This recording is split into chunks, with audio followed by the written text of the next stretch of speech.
예, 지금도 그렇긴 하지만 삼성과 애플이 스마트폰을 한때 양분하던 그런 시절이 있습니다.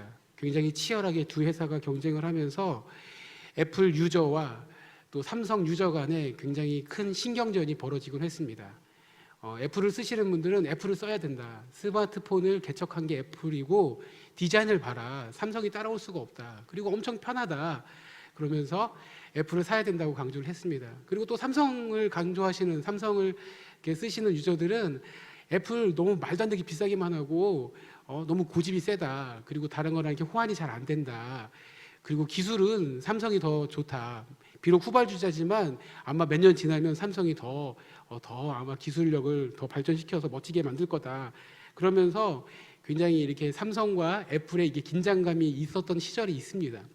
그때를 기억하시는지는 모르겠는데 여러분, 이 기업들이 이런 경쟁을 통해서 소비자들에게 더 좋은, 더 싼 제품을 만들 수 있기 때문에 소비자 입장에서는 긍정적인 효과를 얻을 수 있습니다.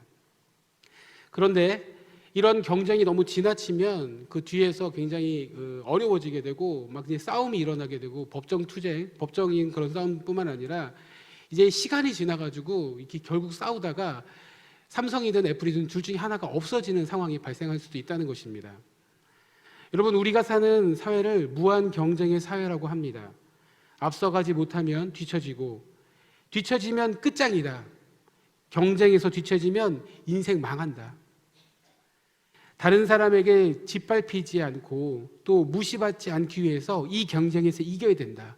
경쟁에서 지면은 이미 인생의 쓴맛을 다 보게 되는 것이고 네가 빼앗지 않으면, 네가 쟁취하지 않으면 너의 모든 것을 빼앗기게 되고 또 다른 사람들에게 무시를 당하게 된다.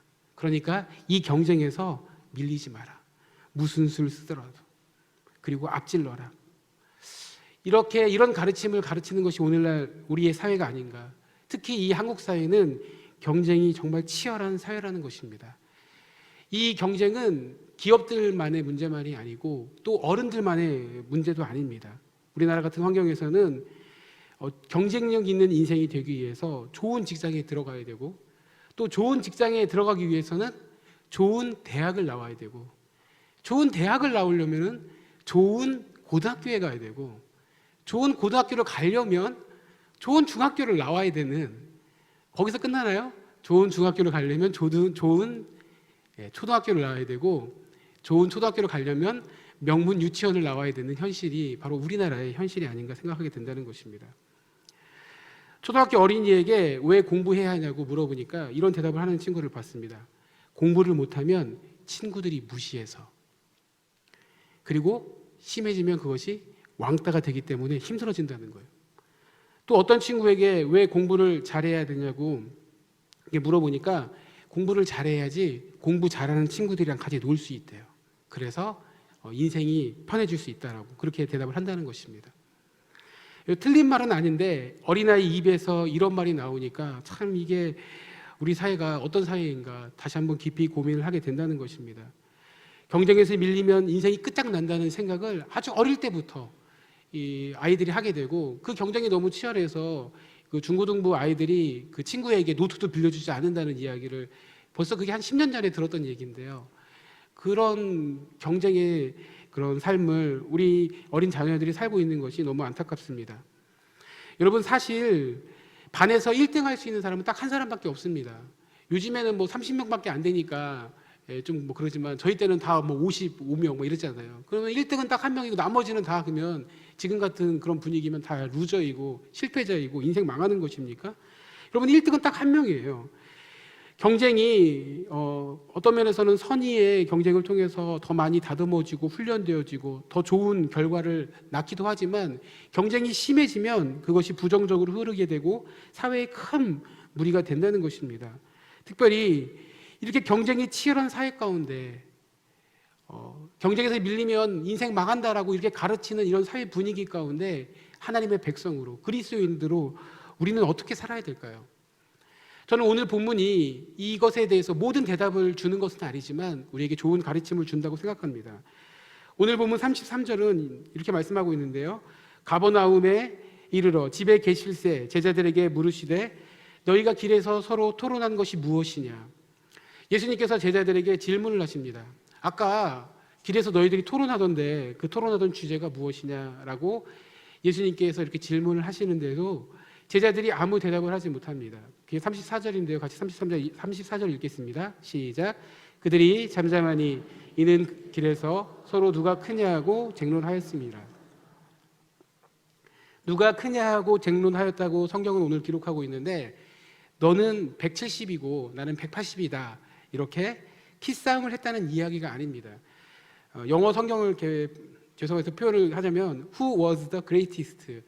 그러니까 great를 명사형으로 해가지고 누가 더 최고냐, 누가 더 잘났냐, 누가 더 공부 잘하냐, 누가 더 똑똑하냐, 누가 더 능력 있냐, 누가 더 잘생겼냐, 누가 더 가졌느냐, 누가 더 예수님과 친하냐, 만약 예수님이 왕이 되시면 누가 더 높은 자리를 차지해야 되느냐, 누가 더 이러면서 싸웠다는 거예요. 오늘날 교회의 이야기로 좀 바꾼다면 누가 더 신앙생활 더 잘하냐, 누가 더 기도 잘하냐, 누가 더 예수님 사랑하냐, 뭐 이런 식으로 싸운 것이죠. 여러분 어떻게 생각하십니까? 이런 제자들의 모습, 제자들이 예수님께 대답을 못했을 때는 그 제자들도 뭔가 자기들이 잘못했다는 것을 아는 것입니다. 자기들이 부끄러운 짓을 했다는 것을 이미 그 제자들도 깨달았습니다. 정말 부끄러운 일입니다. 명색이 예수님의 제자라고 하는 자들이 유치하게 자기가 더 잘났다라고 그것 가지고 길에서 싸우고 있다는 것입니다. 도대체 왜 예수님을 따라다니고 있습니까? 지금까지 예수님께 배운 것이 무엇입니까? 여러분, 제자들은 예수님의 말씀을 하루 이틀 들은 사람들이 아닙니다. 예수님과 동거동락하고 같이 먹고 자고 예수님을 눈으로 보았고 손으로 만진 자들입니다. 그럼에도 예수님이 누구신지, 예수님이 하시는 일이 무엇인지, 예수님께서 제자들에게 가르치는 그 하나님 백성의 삶이 무엇인지 전혀 깨닫지 못하고 있는 것을 발견하게 되면서 깜짝 놀라게 된다는 것입니다. 특별히 제자들이 노상에서 누가 크냐라고 이 싸우는 이 본문, 이 앞에 구절을 보면 이 사건이 얼마나 더 심각한지를 깨닫게 됩니다. 31절과 32절인데요. 우리 같이 한번 이것도 읽어보겠습니다. 시작. 이는 제자들을 가르치시며 또 인자가 사람들의 손에 넘겨져 죽임을 당하고 죽은 지 3일 만에 살아나리라는 것을 말씀하셨기 때문이더라. 그러나 제자들이 이 말씀을 깨닫지 못하고 묻기도 두려워하더라. 지금 제자들이 노상에서 누가 더 크냐라고 싸우기 바로 직전 본문, 성경 본문에서는 예수님께서 제자들에게 가르치세요. 뭘 가르치세요? 내가 십자가에서 고난당하고 죽을 거야. 십자가에서 죽을 것을 가르치셨는데 그 가르침에 대해서 제자들은 전혀 깨닫지를 못하고 또 오늘 말씀해 보니까 묻기도 두려워했다라고 말씀하고 있습니다. 예수님이 가르치시는 것이 무엇인지도 깨닫지 못하고 알기를 원하는 마음도 없어요. 질문도 하지 못하는 이 제자들의 한심함. 심지어 예수님은 십자가에 죽으셔서 인생들을 구원하시고 사람들을 살리겠다는 그 목적으로 이 땅 가운데 오셨는데 그 예수님의 이 땅에 오신 목적도 예수님께서 십자가에 왜 죽으셔야만 하는지 그 이유도 알지 못하고 오히려 반대로 내가 크다, 아니면 네가 크다, 내가 더 잘났다 가지고 싸우고 있는 이 제자들의 이 한심한 모습, 이것이 참 안타깝다는 것입니다. 여러분, 복음은 세상의 가치를 전복시키는 가치입니다. 여러분, 이 세상의 가치는 내가 살기 위해서 다른 사람을 죽여야 되는 어떤 그런 면이 있습니다. 내가 큰 자가 되고 너는 내 말을 들어야 된다.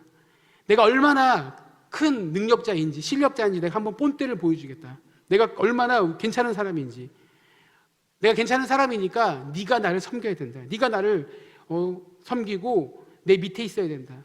이것이 바로 세상의 가치라는 것이에요. 그런데 예수님께서 보여주시고 예수님께서 가르치시는 것은 오히려 십자가에서 예수님이 죽으셔서 인류를 구원하시는, 그것이 바로 예수님이 우리에게 가르치기를 원하시는 복음의 가치라는 것이에요. 이 복음의 가치는 세상의 가치를 뒤집어 버려요. 여러분, 십자가의 길과 십자가의 예수님의 길과 사람의 길이 얼마나 다릅니까? 예수님의 십자가의 길은 여러분 죽음의 길이에요. 그것은 다른 사람을 살리는 길이었습니다. 그래서 마가복음 10장 45절도 이렇게 말씀하고 있습니다. 인자가 온 것은 섬김을 받으려 함이 아니라 도리어 섬기려 하고 자기 목숨을 많은 사람의 대속물로 주려 함이니라. 예수님은 심지어 죽으시면서까지 다른 사람들을 살리고 섬기는 일을 감행하신 분이세요. 그 예수님을 믿고 따르는 우리들은 그럼 어떠한 삶을 살아야 될까요?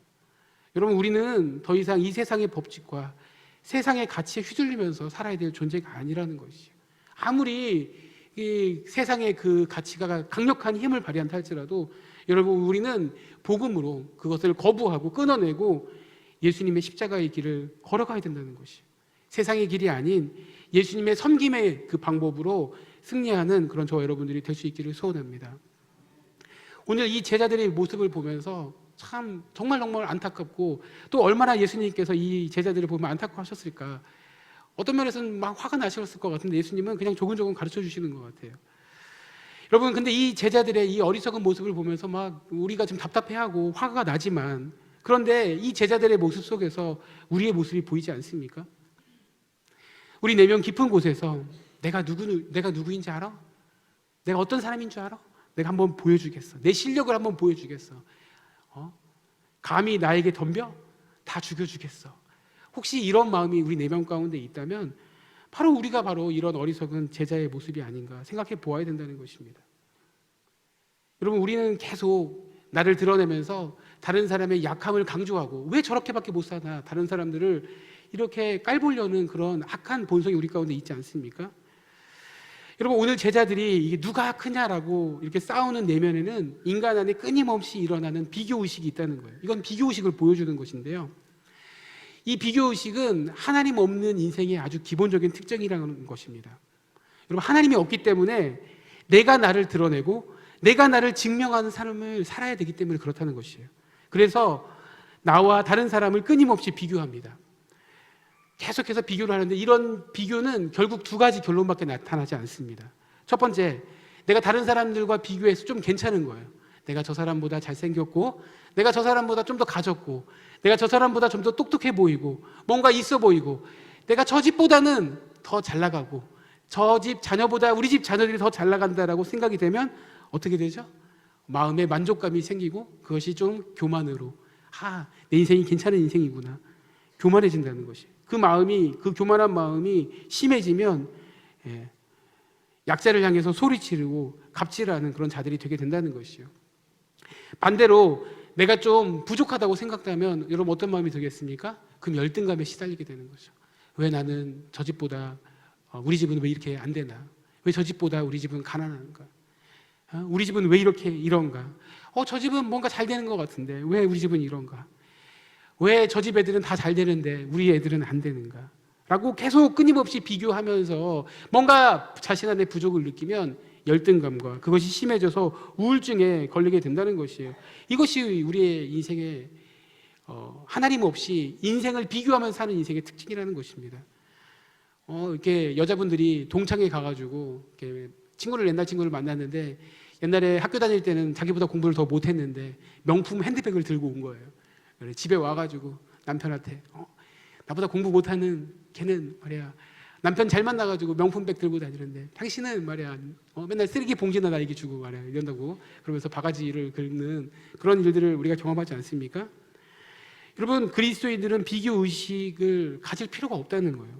여러분, 다른 사람과 비교하면 열등감 아니면 교만에 빠질 수밖에 없어요. 그러나 우리는 하나님을 믿는 사람들이에요. 하나님께서 우리를 창조하셨고 우리 인생을 단 한 사람도 같은 사람으로 만든 사람이 없어요. 심지어 쌍둥이도 비슷하게 생겼지만 같지가 않아요. 전혀 달라요. 전혀 다른 독특한 존재로 만드셨고, 또 창세기 1장에 보면 보시기에 좋았더라, 우리 모습 그대로 보시기 좋았더라, 그 모습 그대로 하나님께서 우리를 만드셨습니다. 여러분, 그것을 믿으면 우리는 절대로 다른 사람과 비교하면서 열등감에 빠질 필요가 없어요. 다른 사람과 비교하면 우리는 좀 부족한 부분이 드러날 수도 있고 약한 부분이 드러날 수도 있어요. 그러나 인간은 거기에요. 잘나봐야 뭐 조금 더 잘난 거고요.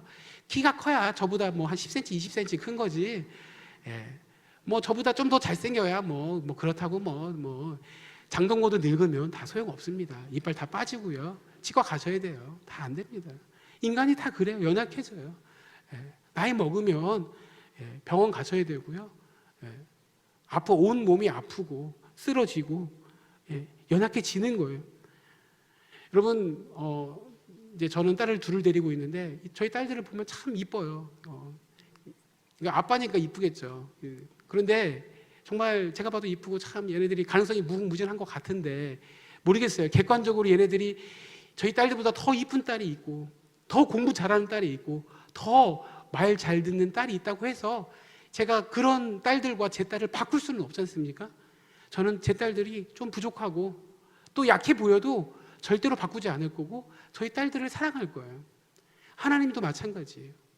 우리가 좀 비교해서 다른 사람들과 비교했을 때 좀 약함이 있고 좀 부족하고 연약함이 있고 또 실패도 있고 부족하지만 내 딸을, 내 자녀를 절대 다른 사람과 바꾸지 않을 것처럼 여러분, 하나님께서 저와 여러분의 인생들을 다른 사람과 비교하면서 여러분, 우리를 버려두지 않으신다는 거예요. 네가 부족하니까 너 왜 그거밖에 안 되니? 그러면서 우리를 버리시지 않는다는 거예요. 여러분, 하나님의 시각으로 우리 자신을 바라볼 때 우리는 다른 사람들과 비교하지 않을 수 있다는 거예요. 여러분, 하나님께서 여러분을 사랑하시고 여러분을 존귀히 여기시고 여러분 하나님의 자녀로 인정해 주시기 때문에 여러분 절대로 다른 사람들과 비교하면서 열등감이나 아니면 또 교만한 마음에 빠지지 않는 그런 지혜자들이 될 수 있기를 소원합니다. 제자들이 대답을 하지 않고 그렇게 말을 하지 않는다고 해서 예수님이 모르시겠습니까? 그렇지 않죠. 예수님께서 다 아시죠. 그러니까 예수님께서 이 제자들을 다 불러 모으십니다. 교훈을 주시기 위해서 다 불러 모으시는데 35절입니다. 35절 같이 한번 읽겠습니다. 시작. 예수께서 앉으사 12제자를 불러 이르시되 누구든지 첫째가 되고자 하면 무사람의 끝이 되며 무사람을 섬기는 자가 되어야 하리라. 우리 예수님께서 무엇라고 말씀하십니까? 누구든지 첫째가 되고자 하면 무사람의 끝이 되며 무사람을 섬기는 자가 되어야 하리라. 자, 여기서 제가 여러분께 질문 드리고 싶습니다. 자, 예수님께서는 제자들에게 또 우리에게 첫사람이 되라고 말씀하시는 것입니까? 아니면 첫사람이 되지 말라고 하시는 말씀입니까? 누구든지 첫째가 되고자 하면 무사람이 끝이 되고 무사람을 섬기는 자가 되어야 하리라. 자, 1번 첫사람이 되라는 말씀이다. 2번 첫사람이 되지 말라는 말씀이다. 예, 1번, 2번 둘 다 손을 안 드셨네요. 예, 안 분은 드시긴 했는데, 예. 정답은 1번도 2번도 아니고요. 너희가 생각하는 첫사람은 틀렸다라는 것이에요. 너희는 다른 사람보다 잘났다고 증명되고 더 능력 있다고 인정되면 첫째가 된다고 생각한다. 너희는 첫째가 돼야 인생이 펴지고 인생의 승리자가 되고 다른 사람들의 칭송을 받고 높임을 받고 다른 사람을 지배하고 지배당하지 않고 또 찬양을 받으면서 편안하게 인생 살 수 있을 것이라고 생각한다. 첫째가 되지 않으면 다른 사람 깔딱이 이렇게 다른 사람 닦으면서 다른 사람 섬기면서 종노릇하면서 무시당하면서 살게 된다라고 생각하는데 만약 너희가 그렇게 생각한다면 너희 생각은 틀렸다라고 예수님께서 가르침을 주신다는 거예요. 진짜 첫째는 무엇이에요? 예수님께서 말씀하시는 진짜 첫째는 오히려 끝사람이 되는 것이고 오히려 다른 사람을 섬기는 것, 이것이 하늘나라에서 첫째가 되는 비결이고 그것이 바로 예수님이 우리에게 가르치시고 예수님이 보여주신 삶이라는 거예요. 예수님께서 이렇게 우리에게 가르침을 주실 때는 그냥 말씀으로만 가르치신 것이 아니에요. 예수님은 35절에 이 가르침, 첫째가 되고자 하면 무사람의 끝이 되며 무사람을 섬기는 자가 되어야 하리라, 이 말씀을 실제 삶을 통해서 보여주신 분이십니다.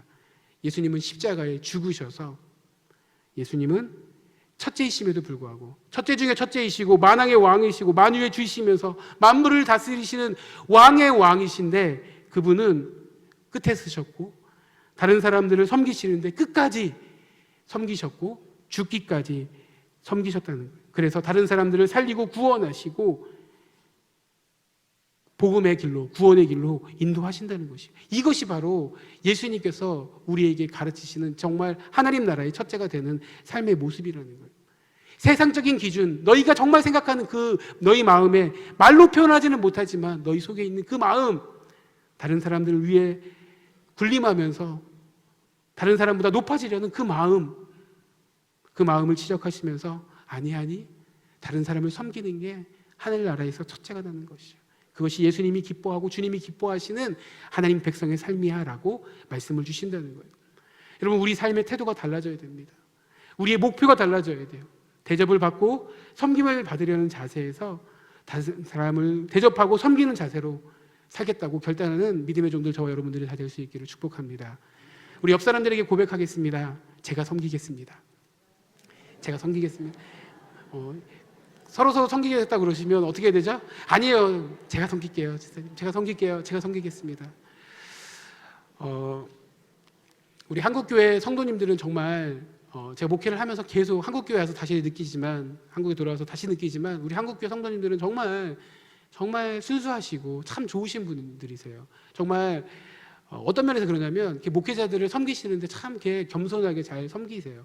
나이가 어리든 뭐 하든 상관없이 항상 깍듯하시고, 그래서 정말 기본적으로 이렇게 목회자들에 대한 애틋한 마음과 또 사랑의 마음과 또 존경의 마음이 있는 것들을, 그런 것들을 느끼니까 너무너무 우리 성도님들을 보면서 이런 존경의 마음이 듭니다.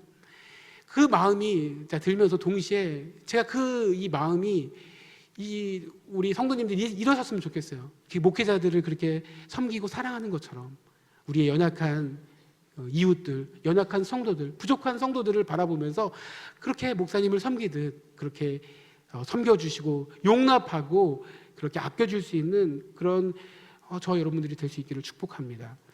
예수님께서 이렇게 섬김을 강조하시기 위해서 오늘 한 번 더 구체적으로 강조의 말씀을 주세요. 36절에서 어린아이 하나를 이제 데리고 오셔가지고 어린아이를 안으시고 아주 그냥 보여주세요. 구체적으로.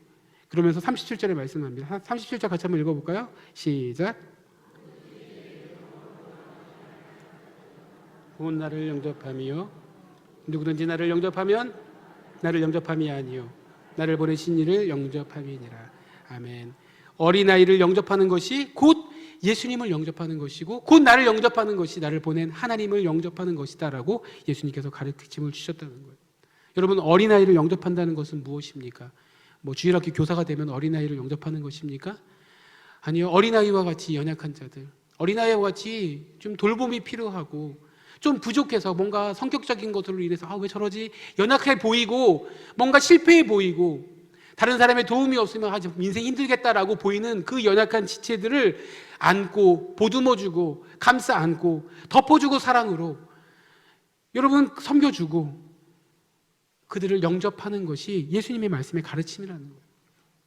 이것이 가르침인데 우리의 악한 본성은 우리는 우리보다 좀 약해 보이고 좀 연약해 보이면 우리는 무시를 하고 억압을 하려는 그런 성향이 우리 가운데 있습니다. 이 왕따의 문제는 학창 시절에만 있는 것이 아니에요. 군대에도 있고 사회에도 있고 나이가 들어서도 있고 조금만 약하면 조금만 뭔가 부족해 보이면 그것을 가지고 트집을 잡고 왜 그거밖에 못하냐고 그러고 무시를 하고 그래서 그냥 아주 짓밟아 버리려는 그런 악한 본성들이 바로 이 연약한 인생들이고 또 그것이 세상의 법칙이 아닌가 생각해 보게 된다는 것이에요. 이런 세상의 태도들이 만약 교회 안에도 여러분이 있다면 여러분 이건 하나님이 기뻐하시는 모습이 절대로 아니라는 것이에요. 하나님의 백성 가운데 첫째는 끝의 자리에 서는 자이고 다른 사람을 섬기는 자인 줄 믿습니다.